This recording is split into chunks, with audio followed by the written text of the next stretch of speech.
The morning light filtered through our bedroom curtains as I watched Melissa sleep, her auburn hair spread across the pillow like silk. 8 years of marriage, and she still took my breath away. At 35, I considered myself lucky. A successful software engineering career at Green Tech Solutions, a beautiful wife, and our dream home in Austin's Westlake neighborhood. Life had a pattern, a comfortable rhythm that I'd grown to appreciate. My phone buzzed softly on the nightstand. 6:30 a.m., time for my morning routine. I slipped out of bed quietly, not wanting to wake Melissa. She'd been working late again, coming home after midnight with tired eyes and stories about demanding clients. As a marketing coordinator at Prestige Communications, she dealt with high-maintenance accounts that kept irregular hours. I understood the pressure. The kitchen smelled like the Ethiopian coffee beans I'd ordered online, a small luxury that made early mornings bearable. While the coffee brewed, I checked the weather on my phone. Another perfect September day in Austin, ideal for my bike commute to work. David? Melissa's voice drifted from upstairs, groggy with sleep. Just making coffee, honey. Go back to sleep. She appeared in the kitchen doorway wearing my old UT t-shirt, her hair tousled in that way that made my heart skip. Even after 8 years, she could still do that to me. You're up early, she said, padding over to steal a sip from my mug. Same time as always. You just don't usually see it because you get home so late. A shadow crossed her face, barely perceptible. The Peterson account is killing me. Their product launches next month and they keep changing everything. I wrapped my arms around her waist, pulling her close. She smelled like the lavender body wash she'd started using recently. Different from her usual jasmine scent, but I didn't mind the change. Maybe this weekend we could do something together? It's been a while since we had a proper date. Maybe, she said, but her tone suggested otherwise. I might have to work Saturday. Jason wants the whole team to brainstorm some new concepts. Jason Parker. Her boss. I'd met him once at a company Christmas party. Smooth, confident, the kind of guy who wore expensive suits and drove a BMW. He was recently divorced, which Melissa had mentioned in passing. On Saturday? That seems excessive. She stepped out of my embrace, suddenly interested in checking her phone. It's just the nature of the business. You know how it is. I did know how demanding work could be. My own job required long hours sometimes, especially when we were pushing out new features for our environmental monitoring software. But something about her evasiveness bothered me, though I couldn't quite put my finger on what. I should get ready, I said, glancing at the clock. Kevin's picking me up at 8 for the mountain bike trail. Your brother's still single, right? She asked, seemingly out of nowhere. Yeah, why? Just wondering. He's what, 29? Good-looking guy. Surprised no one snatched him up. The comment struck me as odd, but I shrugged it off. He's focused on his IT consulting business. Says he doesn't have time for relationships. Melissa nodded absently, already scrolling through her phone. The easy intimacy of moments before had evaporated, replaced by the familiar distance that seemed to settle between us more often lately. After my shower, I found her in our walk-in closet, holding up 2 different blazers against herself in the mirror. Which one? She asked. The navy one. Brings out your eyes. She smiled, but it didn't reach those blue eyes I'd complimented. Thanks. I'll probably be late again tonight. Don't wait up. Another client dinner? Something like that. I wanted to ask more, but she was already moving away, creating space between us in ways both physical and emotional. When had we started communicating in these careful, measured exchanges instead of the easy conversation we used to share? 20 minutes later, I was adjusting my bike helmet in the garage when I heard the garage door opener activate. Melissa's white BMW X3 backed out of its spot, and I caught a glimpse of her through the windshield. She was already on her phone, animated in conversation with someone. At 7:15 in the morning. The thought nagged at me as I pedaled the 5-minute route to Green Tech Solutions. Our office occupied the second floor of a converted warehouse in East Austin, all exposed brick and industrial fixtures that the younger employees loved. I'd been here for 3 years, ever since the startup had grown large enough to need a dedicated software architect. "Morning, David," called Sarah from the reception desk. "Kevin stopped by looking for you about 10 minutes ago." "My brother? What did he want?" "Said something about rain gear for your bike ride. He left this." She handed me a small package. Inside was a new bike computer, one of those GPS units that tracked distance, speed, and routes. A note in Kevin's messy handwriting read, "Upgrade from your old one. This model has some interesting features. Call me." Kevin Mitchell was 6 years younger than me, but in many ways he was the tech genius in the family. While I worked on environmental software, he ran a cybersecurity consulting firm that catered to small businesses. His specialty was digital forensics, helping companies recover from data breaches and cyber attacks. I spent the morning debugging code for our latest monitoring system update, but my mind kept wandering. There was something different about Melissa lately, beyond just the late nights and work stress. She'd changed her perfume, started going to a new gym, and had become increasingly protective of her phone. When we first married, we'd shared everything: bank accounts, email passwords, even each other's phones when needed. Now she guarded her device like it contained state secrets. At lunch, I called Kevin. "Hey, thanks for the bike computer," I said. "Very generous. It's the latest model, has all kinds of tracking capabilities. You can monitor routes, set up geofences, even share your location with family members for safety." There was something in his tone that made me pause. "Kevin, is there something you want to tell me?" A beat of silence. "Maybe we should talk in person. You free after work?" "Sure. Everything okay?" We'll talk." The afternoon dragged. I found myself checking the clock every few minutes, wondering what Kevin wanted to discuss. At 5 o'clock, I was unlocking my bike when he appeared beside me in his black Toyota Tacoma. "Follow me," he said through the open window. "I know a place." We ended up at a coffee shop in South Austin, far enough from downtown that we wouldn't run into anyone we knew. Kevin looked uncharacteristically serious as we settled into a corner booth. "This is about Melissa," he said without preamble. My stomach dropped. "What about her?" He pulled out his phone and showed me a photo. It was Melissa's BMW parked in the lot of the Driscoll Hotel downtown. The timestamp showed 2:30 p.m. on a Tuesday, a day when she'd told me she was in back-to-back client meetings at the office. "How did you—" "I've been worried about you, David. You seem, I don't know, stressed lately, distracted. So I did a little digging. You've been following my wife." "Not following, observing. There's a difference." Kevin leaned forward. "Look, I hope I'm wrong, I really do. But that photo was taken last Tuesday, and Wednesday, and Friday." The coffee tasted like ash in my mouth. Maybe she was meeting clients there. The Driscoll has nice restaurants. Maybe.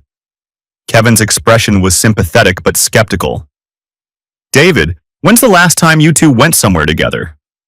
Really together, not just running errands?" I tried to remember. Our anniversary dinner in June? That was 3 months ago. Before that, maybe our weekend trip to San Antonio in March. The realization hit me like a punch to the gut. "I installed a tracking app on your new bike computer," Kevin continued. "Not to spy on you, but to demonstrate how easy it is. If someone wanted to track a person's movements without their knowledge, they could do it pretty easily." "Why are you telling me this?" "Because I think someone might be tracking yours, or at least planning around your schedule." He slid another photo across the table. "This is Melissa's car leaving your neighborhood at 10:15 a.m. last Thursday. You'd already left for work, right?" I had. I remembered because I'd forgotten my laptop and had to go back. But Melissa was supposed to be at her office by 9 a.m. for a morning meeting. Kevin, this is circumstantial. I know. But David, as someone who makes a living catching people who lie about their digital activities, I'm telling you these patterns are concerning. My phone buzzed with a text from Melissa. Working late again. Don't wait up. Love you. The words that used to be considerate now felt like a slap. I showed Kevin the message. What time does she usually get home when she works late? Midnight, usually. Sometimes later. And where does she say she's working? The office, or client dinners. But even as I said it, I realized how vague her explanations had become. No specific restaurant names, no details about which clients or what they discussed. Kevin reached into his jacket and pulled out a small device, about the size of a matchbox. This is a GPS tracker, magnetic mount, 2-week battery life, completely legal to put on your own vehicle. Kevin, I'm not telling you to do anything. I'm just giving you the tools to find out the truth. Whatever that truth might be. I stared at the device. Such a small thing, but it represented crossing a line I'd never imagined crossing. The line between trusting your spouse and verifying that trust. There's something else, Kevin said quietly. I ran a basic background check on her phone number. Just the metadata that's publicly available. She's been in contact with a number registered to Jason Parker. A lot of contact. Like every day for the past 3 months. The name hit me like a physical blow. Jason Parker. Her boss. The divorced one with the BMW and the expensive suits. That doesn't necessarily mean anything, I said, but the words sounded hollow. They work together. Yeah, they do. Kevin's tone was gentle but firm. David, I've seen this before with my clients. The changed behavior, the vague explanations, the increased secrecy. I hope I'm wrong, but he wasn't wrong. Deep down, I knew he wasn't wrong. The signs had been there for months, but I'd been willfully blind to them. The emotional distance, the new clothes, the changed perfume, the phone calls that ended when I walked into the room. What would you do? I asked. If it were my wife, I'd want to know for sure, one way or the other. I picked up the GPS tracker, feeling its weight. Such a small device to potentially destroy an 8-year marriage. Or to save me from living a lie. If I do this, and I find out she's... I couldn't finish the sentence. Then you'll know. And knowing is better than wondering. On the drive home, I kept the tracker in my pocket, its weight seemingly magnified with each mile. Melissa's car was already gone when I arrived, another late night at the office. I sat in our empty house surrounded by 8 years of shared memories and wondered if any of it had been real. At 11:47 p.m. I heard the garage door open. I was in bed, pretending to read, when Melissa slipped in quietly. "How was your day?" she whispered, thinking I might be asleep. "Good. Yours?" "Long. Exhausting. The Peterson account is a nightmare." She disappeared into the bathroom and I heard the shower start. When she emerged, she was wearing a new nightgown I'd never seen before, black silk that complemented her figure perfectly. "That's new," I said. "This old thing? I've had it forever." But her eyes didn't meet mine when she said it. She slipped into bed beside me, and for a moment, I thought she might initiate the intimacy that had been missing from our marriage for months. Instead, she turned away, murmuring something about being tired. I lay awake long after her breathing became deep and regular, the GPS tracker burning like a coal in my nightstand drawer where I'd hidden it. In the morning, I would have to make a choice. Trust the woman I'd loved for 8 years, or verify that my trust was justified. The next morning arrived with the harsh clarity that comes after a sleepless night. Melissa was already up, moving through her morning routine with the efficiency of someone who had places to be and people to see. "I'll be even later tonight," she said, applying lipstick in the bathroom mirror. Jason scheduled a dinner meeting with the Peterson people. On a Thursday night? They're flying back to Dallas tomorrow morning. It was the only time that worked.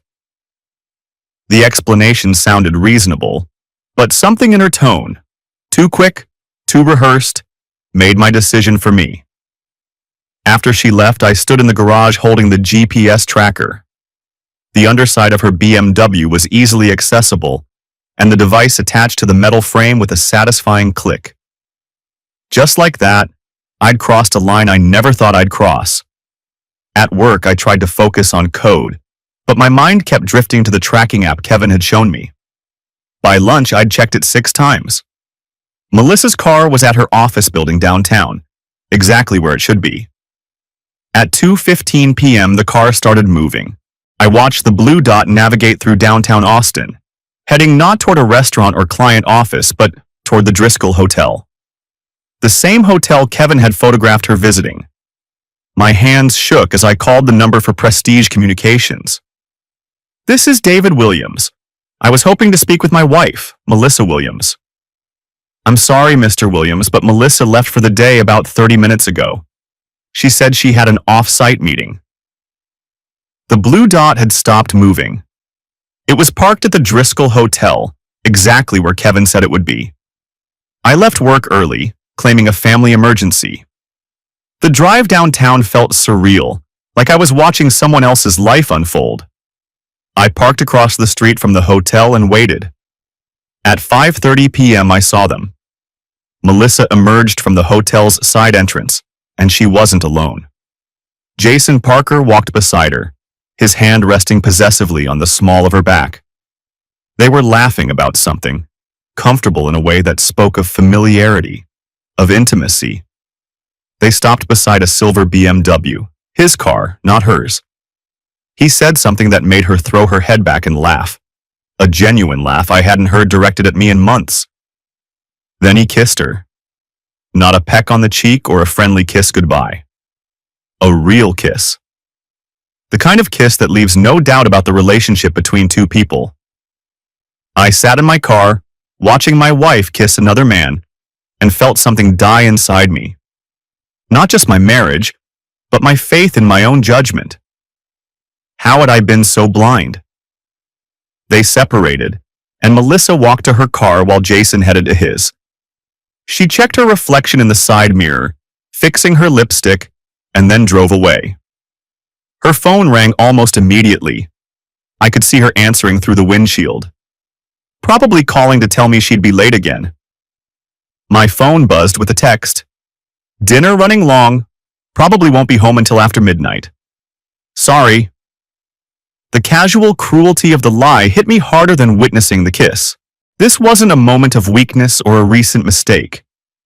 This was calculated deception, practiced and refined over months. I drove home in a daze, my mind struggling to process what I'd seen. 8 years of marriage, and I'd never suspected she was capable of such elaborate deception. How long had this been going on? How many late nights at the office had actually been afternoons at the Driscoll Hotel? Kevin called as I pulled into my driveway. "You okay? You left work early." I saw them. The words came out flat, emotionless. "At the hotel. Together." A long pause. "I'm sorry, David. I really hoped I was wrong.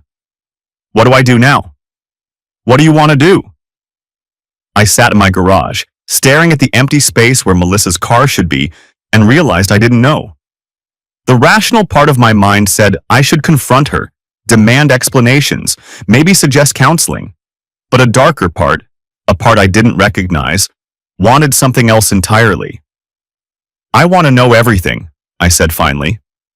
"How long this has been going on, whether she's planning to leave me, whether any of our marriage was real. That's going to require more than just GPS tracking." "What do you mean?" "David, I do digital forensics for a living.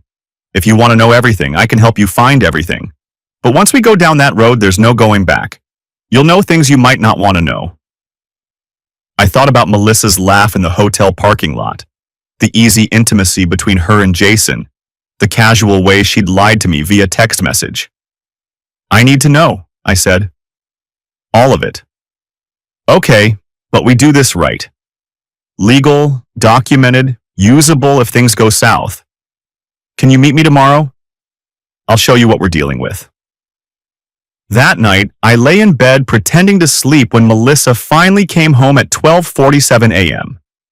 She moved quietly through the house, showering again before slipping into bed beside me. The scent of her new perfume filled the space between us, and I wondered if it was his favorite. Friday morning, Kevin and I met at his office, a converted warehouse space in East Austin that housed his cybersecurity firm.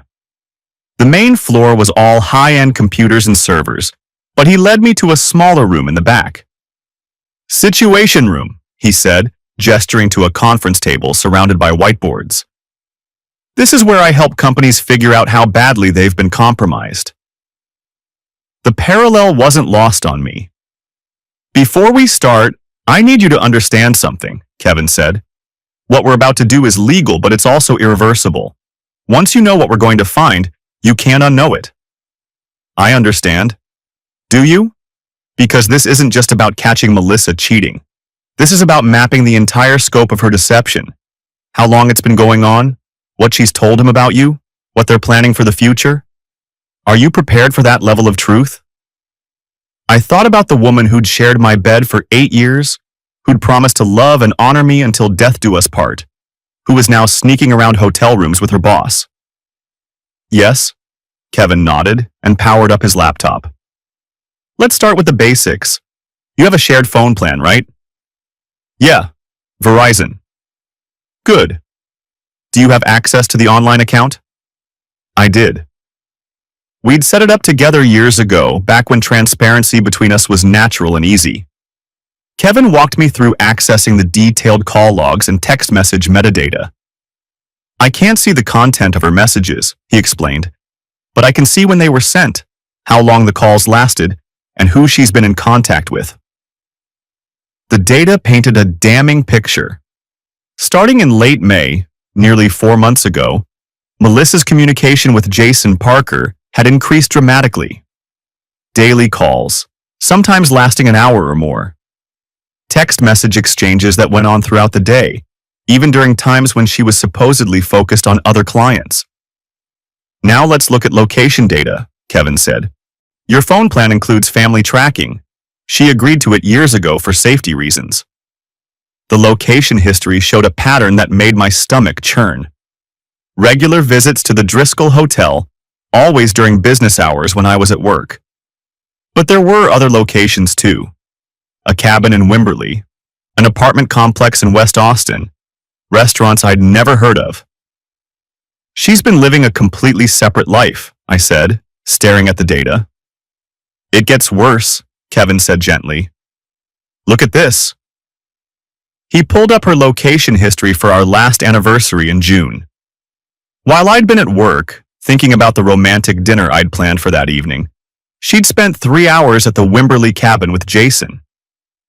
"She came home that night and told me she loved me," I said, remembering how beautiful she'd looked in the dress I'd bought her, how grateful I'd felt to have her in my life. "David, there's something else. The GPS tracker you put on her car yesterday? It recorded more than just her trip to the hotel." Kevin pulled up a new map showing the previous day's route. After leaving the hotel, Melissa hadn't gone back to work or come home. She'd driven to a residential complex in West Austin and stayed there for 2 hours. "That's Jason's apartment," Kevin said. "She went from the hotel to his place," while texting me that she was at a dinner meeting. "Yeah." The scope of her deception was staggering. This wasn't an affair that had spiraled out of control. This was a calculated double life, maintained with the precision of a military operation. "What else can we find out?" I asked.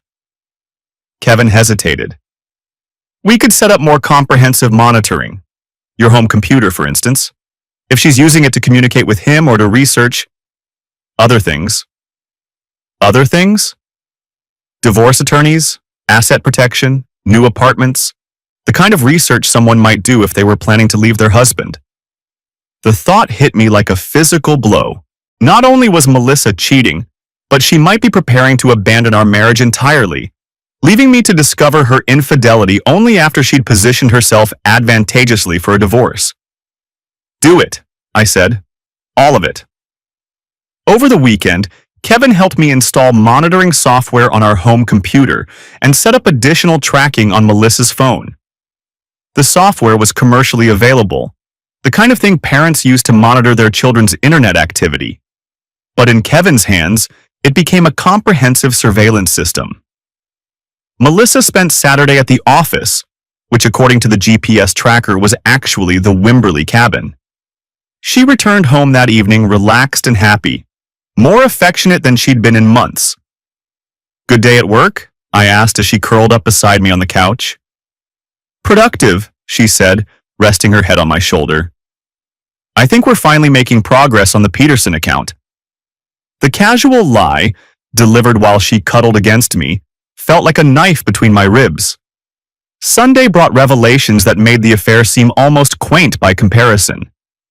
While Melissa showered, I checked the monitoring software Kevin had installed. She'd spent an hour the previous evening researching divorce attorneys in Austin, specifically lawyers who specialized in high-asset divorces. She'd also visited a website called How to Protect Your Assets in a Texas Divorce, and bookmarked an article titled Community Property Laws, What You Need to Know. My wife wasn't just cheating on me. She was preparing to divorce me and take as much of our shared wealth as possible.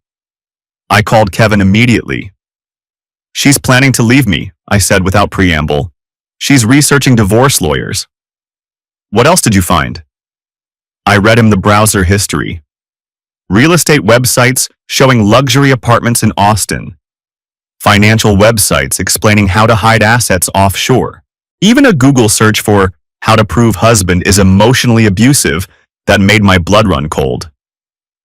"She's building a case," Kevin said grimly. "David, you need to talk to a lawyer, like immediately." It's Sunday. Then first thing Monday morning. This isn't just about an affair anymore. She's planning to destroy you financially and possibly legally. Monday morning, I called in sick to work and spent the day consulting with attorneys. The third one I visited, a sharp-eyed woman named Maria Rodriguez, listened to my story with growing concern. "Mr. Williams, if what you're telling me is accurate, your wife is several steps ahead of you in this process. The fact that she's researching asset protection suggests she's been planning this for a while. What does that mean for me? In Texas, we have community property laws. Generally, assets acquired during marriage are split 50-50. But if she can prove fault on your part, abuse, abandonment, cruelty, she might be entitled to a larger share. I've never been abusive or cruel. Have you been emotionally distant, working long hours, failing to meet her emotional needs?" Rodriguez raised an eyebrow. "Because a skilled attorney can frame those behaviors as emotional neglect or constructive abandonment." The pieces began falling into place. Melissa's increasing distance from me wasn't just about her affair, it was strategic. The more disconnected our marriage appeared, the stronger her case for fault-based divorce. What should I do? Document everything. And I mean everything. If she's having an affair, prove it. If she's planning to claim you were abusive or neglectful, we need evidence showing otherwise. Texas courts take adultery seriously. It can affect both property division and spousal support. I spent the rest of the week gathering evidence with Kevin's help. We documented every hotel visit, every lie about working late, every text message telling me she'd be home late while the GPS showed her at Jason's apartment. But it was Wednesday evening that provided the most damning evidence of all. Melissa had texted that she'd be working late on a crisis with the Peterson account. According to her location data, she was at the Wimberley cabin with Jason. I decided to see for myself. The cabin was isolated, set back from the road among tall pine trees. I parked down the road and approached on foot, my heart pounding. Through the living room window, I could see them clearly. They weren't just having an affair. They were planning a life together. I could see legal documents spread across the coffee table, and Jason was pointing to specific sections while Melissa took notes. Her laptop was open to what looked like a real estate website. They were researching houses together, planning their future while she was still married to me. I activated the recording app on my phone and crept closer to the window.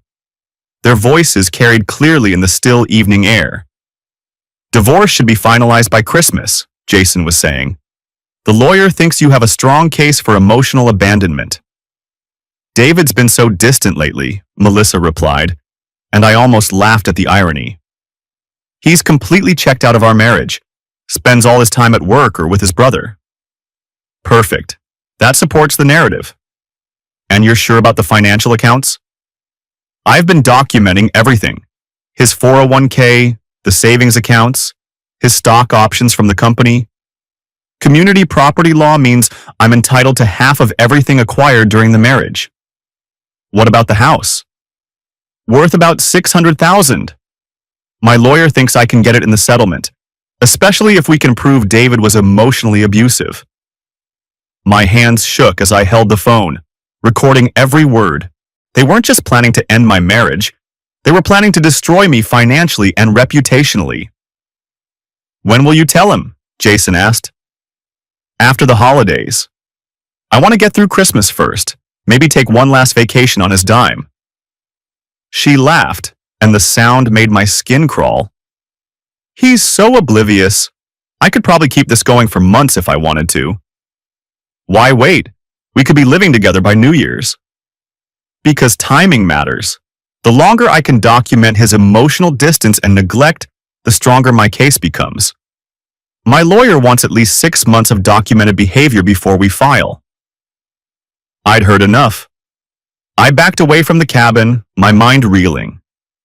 This wasn't just an affair that had gotten out of hand.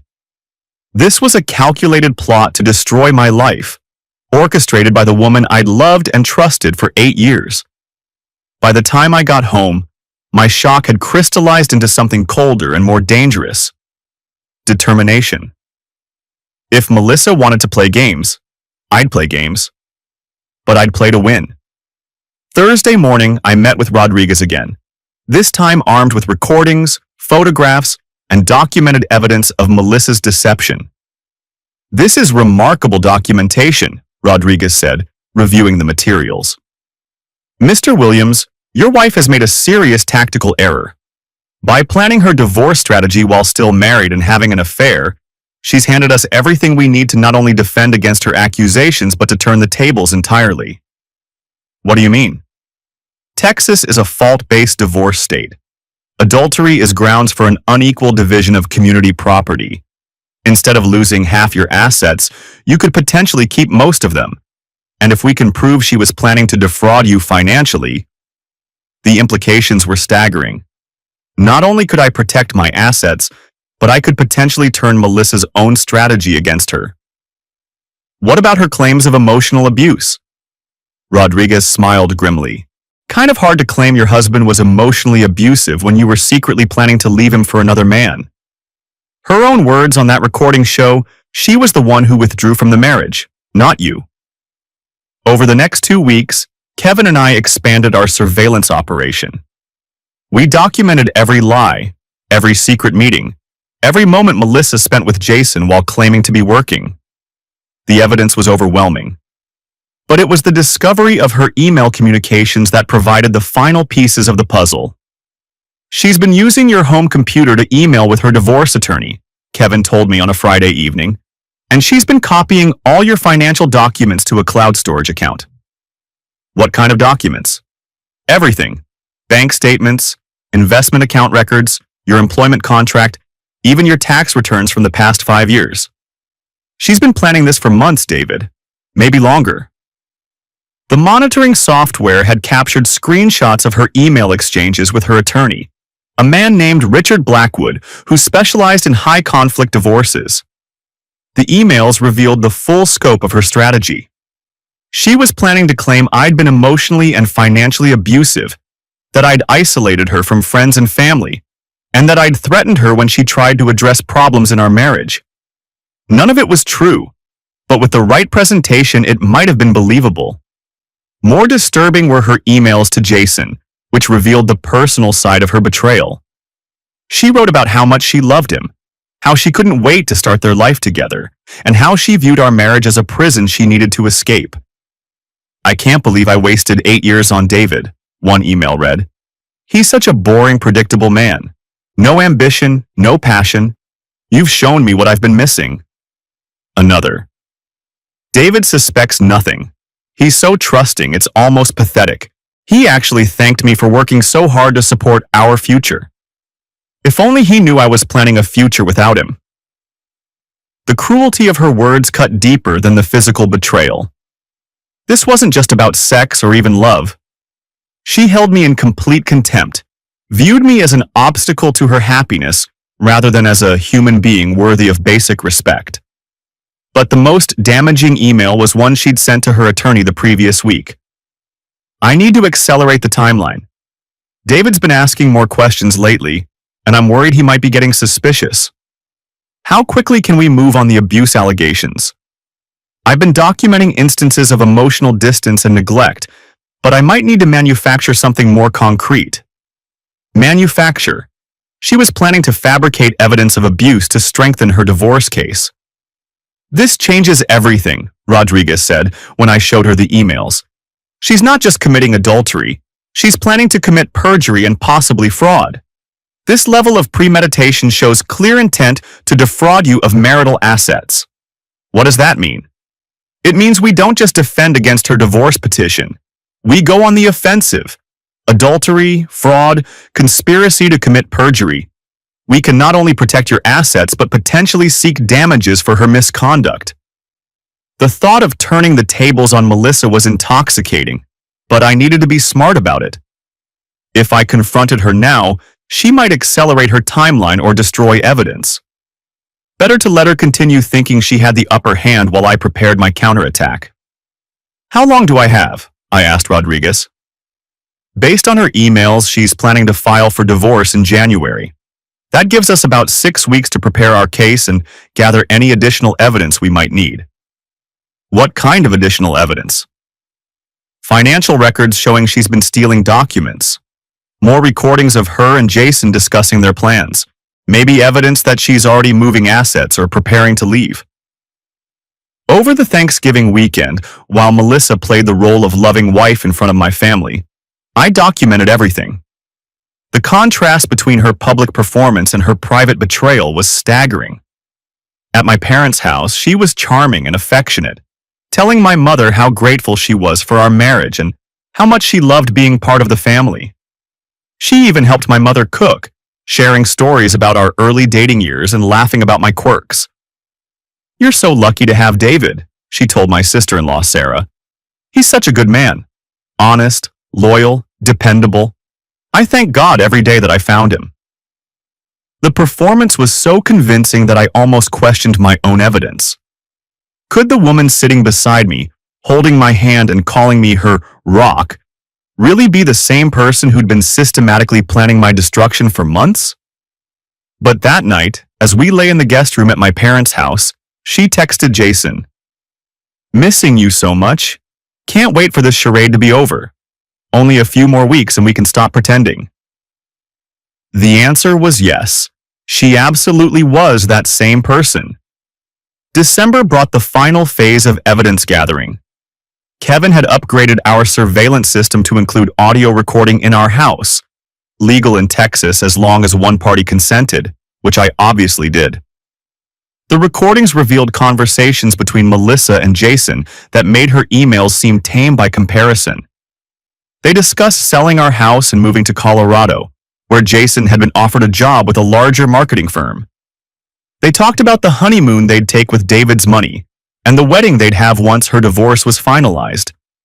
But the most damaging conversation happened on December 15th, when Jason came to our house while I was supposedly at work.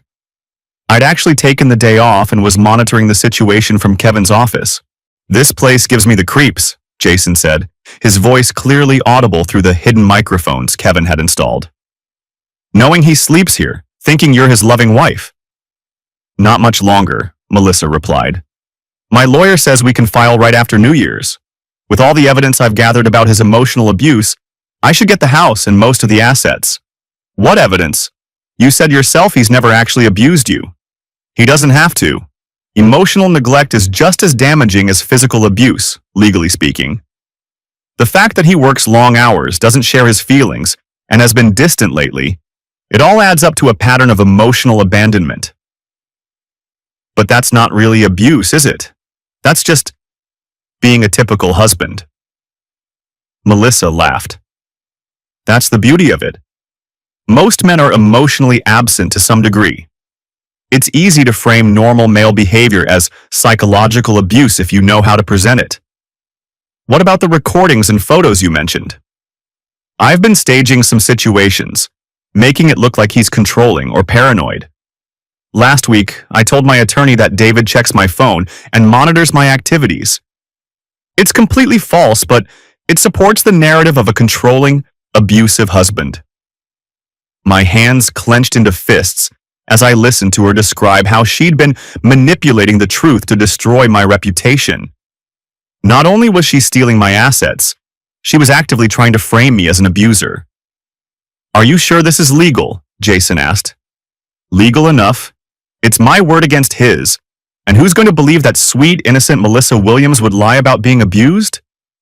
I've already started telling friends and family that David has been difficult lately, planting seeds of doubt about his character.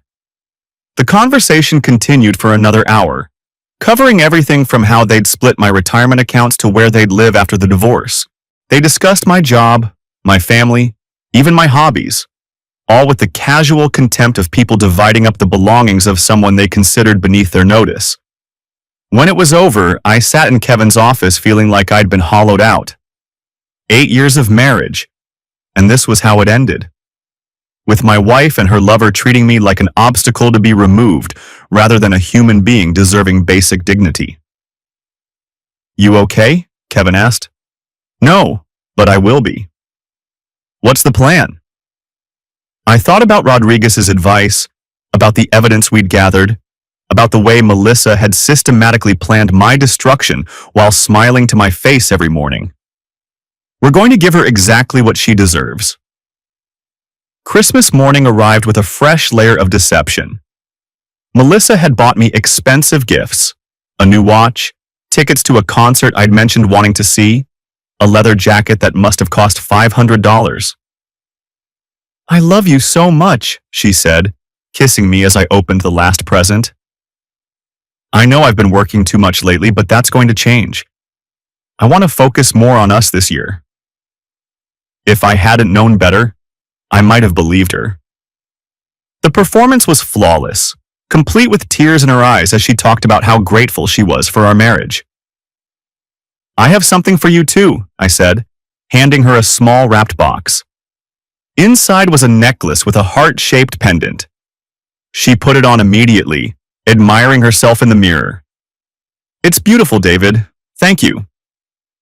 What she didn't know was that the pendant contained a small GPS tracker and audio recording device, the latest in surveillance technology that Kevin had acquired through his security firm. From now on, I'd know exactly where she went and who she talked to. I love you too, I said, and for the first time in months, I meant it. Not the lying, scheming woman in front of me, but the memory of who she used to be, or who I'd thought she was. The week between Christmas and New Year's was a masterclass in psychological warfare. Melissa ramped up her affectionate behavior, perhaps wanting to create one last period of marital bliss before she destroyed everything. She cooked my favorite meals, initiated physical intimacy for the first time in months, and talked constantly about our future together. I've been thinking we should take a vacation, she said on December 30th as we sat on the couch watching a movie. Maybe Hawaii? We could use some time to reconnect. That sounds wonderful, I replied, knowing she was probably planning to file for divorce before any vacation could happen. And maybe when we get back we could start trying for a baby. The suggestion was so absurd, given what I knew about her plans, that I almost laughed. Instead, I squeezed her hand and told her it was something to consider. That night, She made love to me with a passion that had been absent from our marriage for months. If I hadn't known about Jason, about the divorce plans, about her complete contempt for me, I might have thought we were experiencing a genuine reconciliation. Instead, I lay awake afterward wondering if she was thinking about him while touching me, if every kiss and caress was part of her final performance before she tried to destroy my life. January the 2nd brought the call I'd been expecting. David, this is Maria Rodriguez. Melissa's attorney just served me with divorce papers. She's filed, and it's exactly as ugly as we expected. The petition accused me of emotional abuse, financial control, and psychological manipulation. According to Melissa's filing, I had systematically isolated her from friends and family, monitored her activities, and created a hostile home environment through my controlling and paranoid behavior. She was seeking the house, half of all financial accounts, spousal support, and her attorney's fees. The filing painted a picture of an innocent woman finally escaping from an abusive marriage. When do we respond? I asked. We have 30 days, but I want to file our countersuit within the week. David, based on the evidence you've provided, this is going to be one of the most one-sided divorce cases I've ever handled. What do you mean? She's accused you of the exact behavior she's been engaging in: monitoring, controlling, psychological manipulation. Her own emails and recordings prove she's been doing all of these things to you. It's almost like she's confessing. Rodriguez was right. In trying to frame me for abusive behavior, Melissa had perfectly described her own actions. The irony would have been funny if it weren't so devastating. There's something else, Rodriguez continued.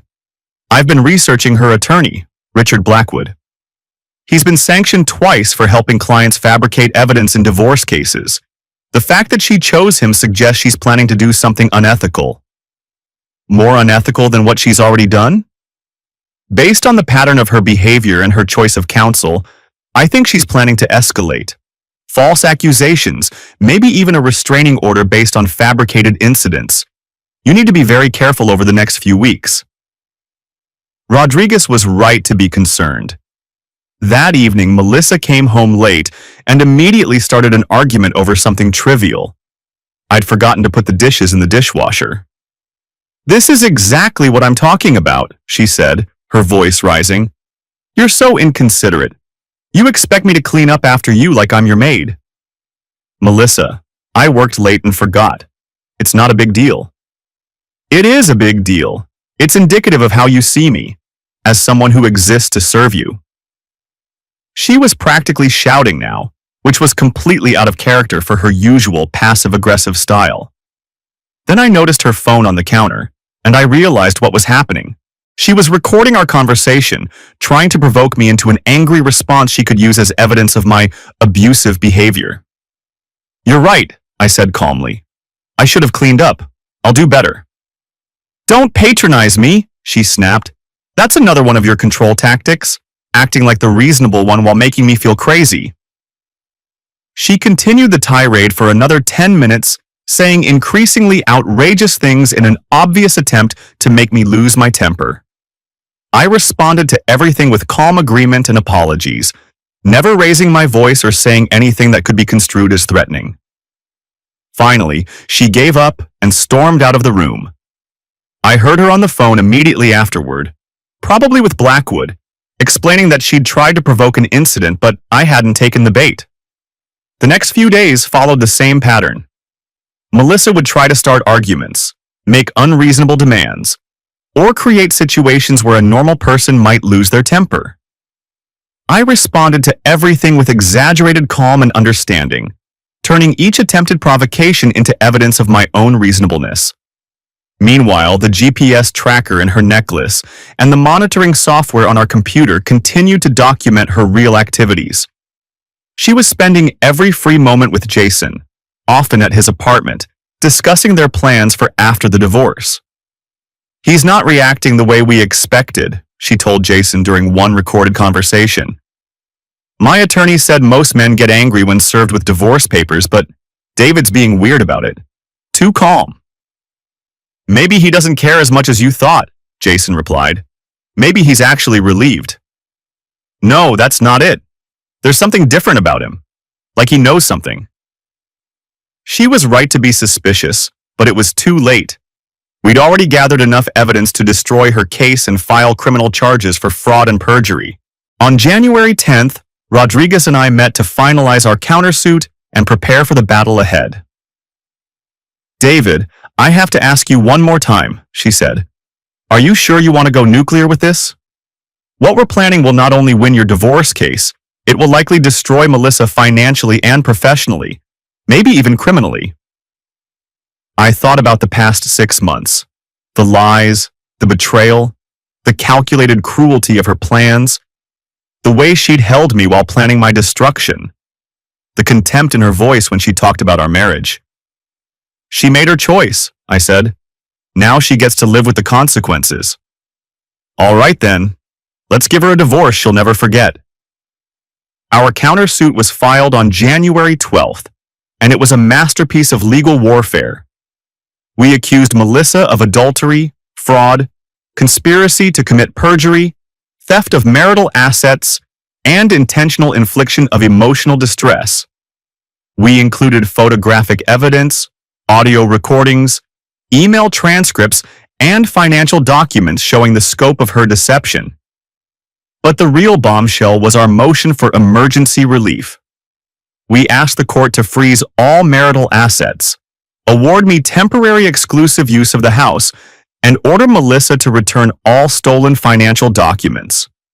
Rodriguez served the papers at Melissa's office, ensuring maximum professional embarrassment. By the end of the day, everyone at Prestige Communications knew that sweet, innocent Melissa Williams was involved in a scandalous divorce involving adultery and fraud.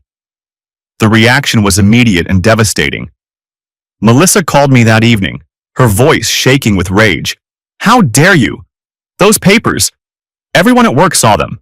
They know everything. Know about what, Melissa? Your affair with Jason? Your plan to falsely accuse me of abuse? Your theft of my financial records? The silence on the other end told me she was realizing the scope of what I knew. David, I can explain. No need. It's all documented. Every hotel visit, every lie, every email to your attorney about how to destroy me. You wanted to play games, Melissa. Congratulations. You're about to find out what happens when you play with someone better at it than you are. She hung up without another word. The next morning brought news that Jason Parker had been fired from Prestige Communications. The company had a strict policy against relationships between supervisors and subordinates, and the evidence of their affair was now part of the public record. More importantly, Jason's termination was for cause, meaning he wouldn't receive severance pay or unemployment benefits. The financial pressure was immediate and devastating to their plans. Melissa's own position at the company became untenable. While she wasn't technically fired, the hostile work environment created by her colleagues' knowledge of the affair made it impossible for her to function effectively. She resigned on January 15th. Within a week of filing our countersuit, both Melissa and Jason had lost their jobs and their primary sources of income.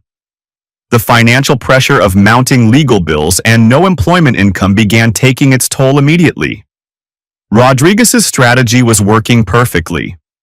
By documenting everything and responding with overwhelming legal force, we'd turned Melissa's own tactics against her. Instead of being painted as an abuser, I was now the wronged husband fighting back against a calculating adulteress. The court hearings began in February, and they were a masterclass in legal humiliation. Melissa's attorney, Richard Blackwood, had built his case around her claims of emotional abuse and neglect. But when Rodriguez presented our evidence, audio recordings of Melissa and Jason planning my destruction, emails detailing her fraud, photographs of their hotel meetings, his entire strategy collapsed. The judge, a stern woman named Patricia Coleman, was not impressed with Melissa's deception. "Mrs. Williams," she said during one hearing, "you've presented this court with claims of emotional abuse while the evidence shows you were systematically deceiving your husband and planning to defraud him of marital assets. Your credibility is severely compromised. Blackwood tried to argue that Melissa's affair was the result of my emotional neglect, that she'd been driven to adultery by my abusive behavior. But when Rodriguez played the recording of Melissa laughing about how oblivious I was and how she could keep this going for months, even he seemed to realize his case was hopeless. The final blow came when we presented evidence that Melissa had been copying my financial documents to build her divorce strategy. The judge ruled that this constituted theft of marital assets and awarded me exclusive control of all bank accounts and investments. Furthermore, Judge Coleman said, given the evidence of planned perjury and fraud, I'm referring this matter to the district attorney's office for possible criminal prosecution. Melissa's face went white. Not only was she losing the divorce case, she was facing potential criminal charges.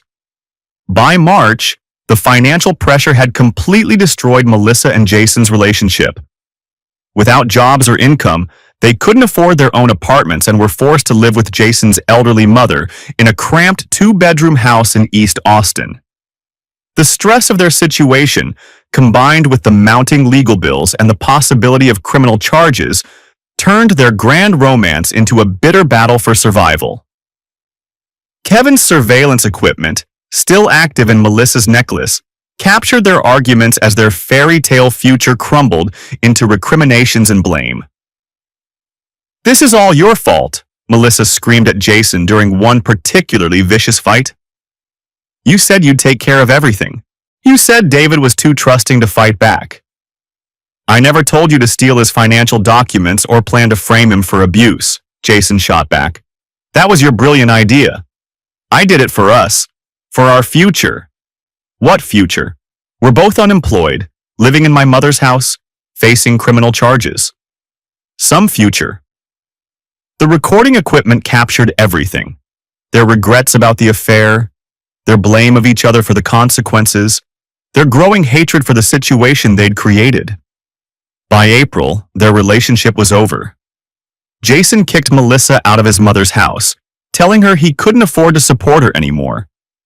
She moved into a cheap apartment complex on the east side of town, working part-time at a retail store to pay rent. Meanwhile, the divorce proceedings had become a formality. With overwhelming evidence of adultery and fraud, Judge Coleman awarded me virtually everything.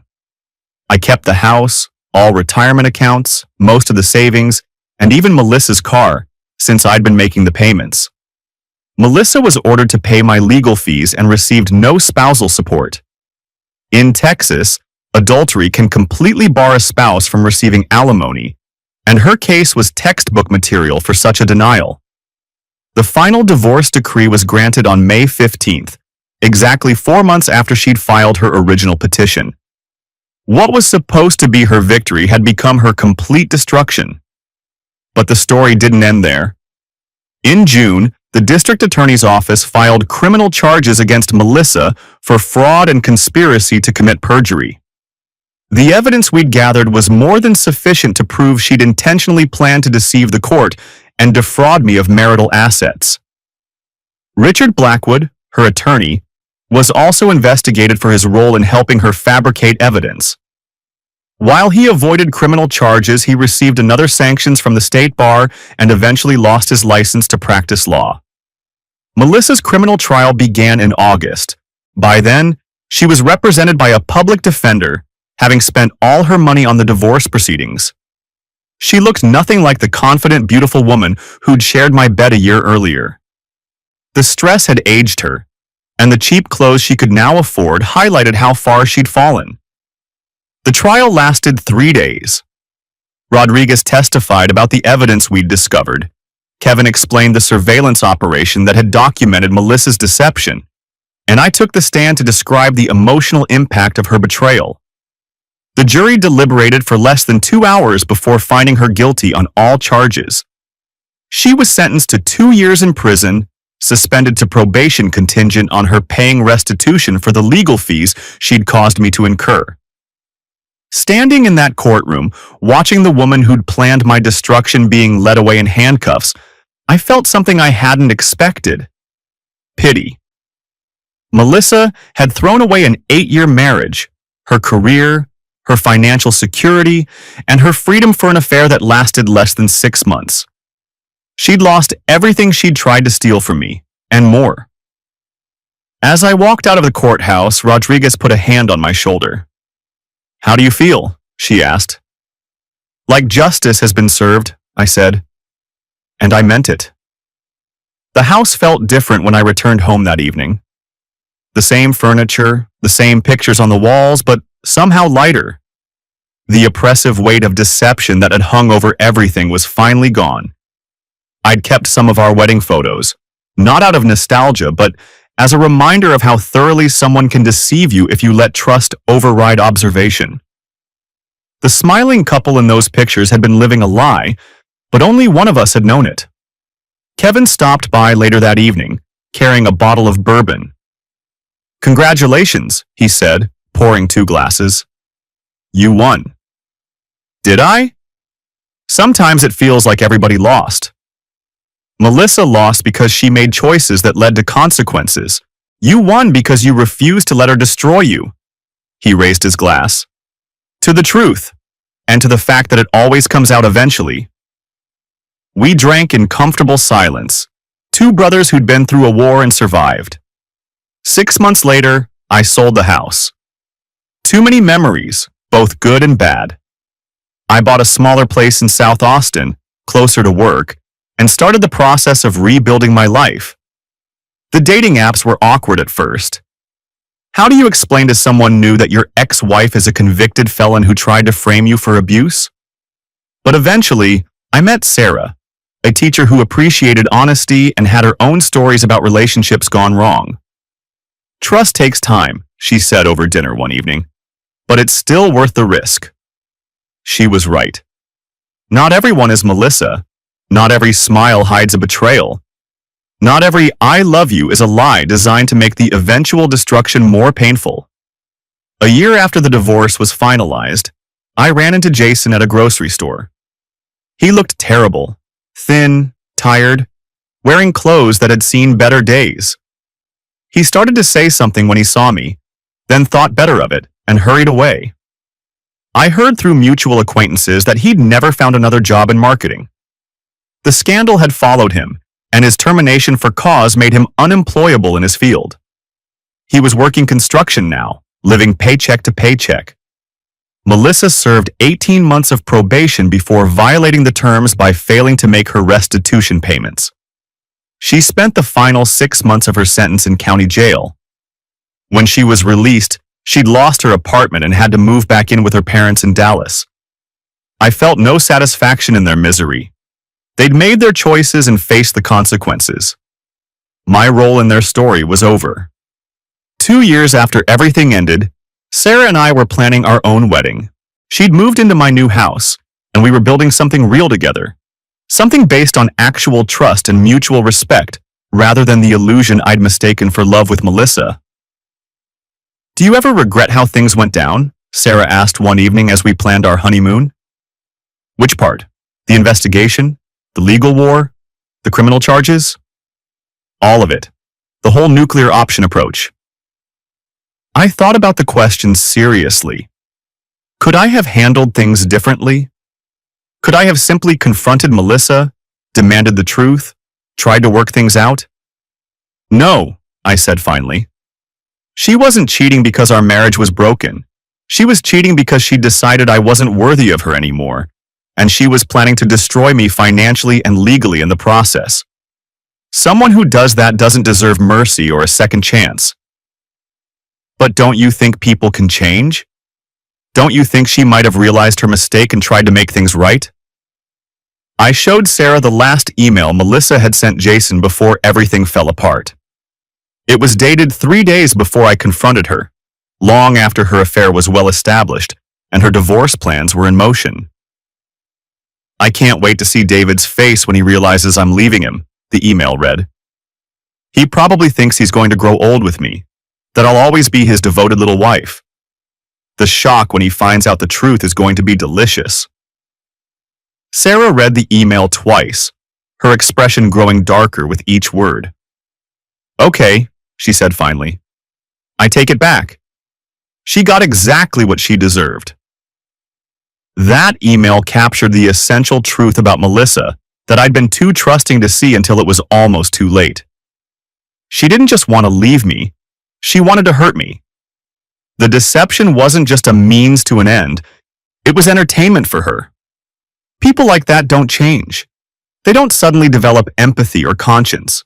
They just get better at hiding their true nature until the next opportunity for betrayal presents itself. 3 years later, I got a letter from Melissa. It was forwarded through Rodriguez's office, since Melissa didn't have my current address. David, it began, I know I have no right to contact you, but I wanted you to know how sorry I am for everything that happened. I was selfish and cruel, and I destroyed the best thing in my life. I know you'll probably never forgive me, but I hope someday you can understand that I was lost and made terrible choices. I pray that you found happiness without me. I showed the letter to Sarah, who read it with a skeptical expression. Think she means it? She asked. Probably. Now that she's lost everything and realizes the consequences of her actions. But the time for apologies was before she planned my destruction, not after she got caught. I threw the letter away without responding. Some bridges, once burned, should stay burned. Sarah and I married that spring in a small ceremony surrounded by family and friends who knew our real story.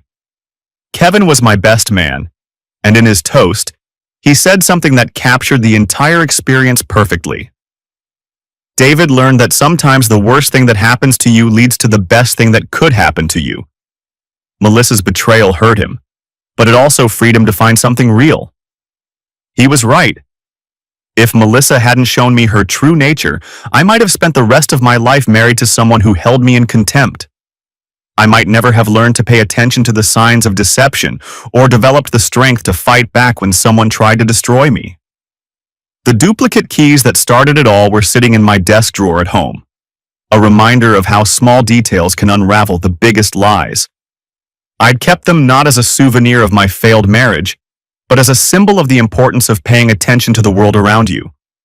Trust, but verify. It was a lesson I'd learned the hard way, but one that had ultimately saved my life. As Sarah and I danced at our wedding reception, I looked around at the faces of people who genuinely cared about us, who'd supported us through the dark times and celebrated with us in the light. This was what real love looked like. Honest, supportive, built on a foundation of mutual respect rather than calculated deception. Melissa had wanted to destroy me, but in the end, she'd only destroyed herself. I'd not only survived her betrayal, I'd thrived in spite of it. Sometimes the best revenge is simply living well. And sometimes, when someone tries to destroy your life, the best response is to make them face the consequences of their choices. I never saw Melissa again, and I never wanted to. That chapter of my life was closed, filed away with the divorce papers and court records as a reminder that not everyone who says they love you actually means it. But I'd learned to tell the difference. And that knowledge, hard-won as it was, had given me something far more valuable than the marriage I'd lost. The ability to recognize and appreciate the real thing when I found it. The duplicate keys were a symbol of deception, but they'd also been the key to my freedom. Sometimes you have to lose everything to discover what you really have. And sometimes, what you really have is the strength to start over and build something better. 5 years after everything ended, I was promoted to Chief Technology Officer at Green Tech Solutions. Sarah and I had bought a bigger house and were expecting our first child. Kevin had expanded his security firm and was dating a wonderful woman who appreciated his protective instincts. Life was good. Better than good. It was real. I thought about Melissa sometimes, wondering if she'd learned anything from the destruction she'd caused, or if she was somewhere planning her next deception. But those thoughts were brief and analytical rather than emotional. She was a case study now, not a source of pain. The scar tissue from her betrayal had made me stronger, more observant, better able to appreciate genuine love when I found it. In trying to destroy me, she'd ultimately made me better. And that, perhaps, was the greatest irony of all. Melissa's final gift to me wasn't the love she'd pretended to feel, but the wisdom that came from surviving her hatred. The duplicate keys were still in my desk drawer, but they no longer represented deception and betrayal. They represented the moment I'd started paying attention, the beginning of the investigation that had saved my life. Sometimes the smallest details reveal the biggest truths. And sometimes, when someone shows you who they really are, the best thing you can do is believe them and act accordingly. I'd learned both lessons well, and I'd never forget them. The story of Melissa and her duplicate keys had ended, but my real story, the one built on truth and genuine love, was just beginning. And that made all the pain worthwhile.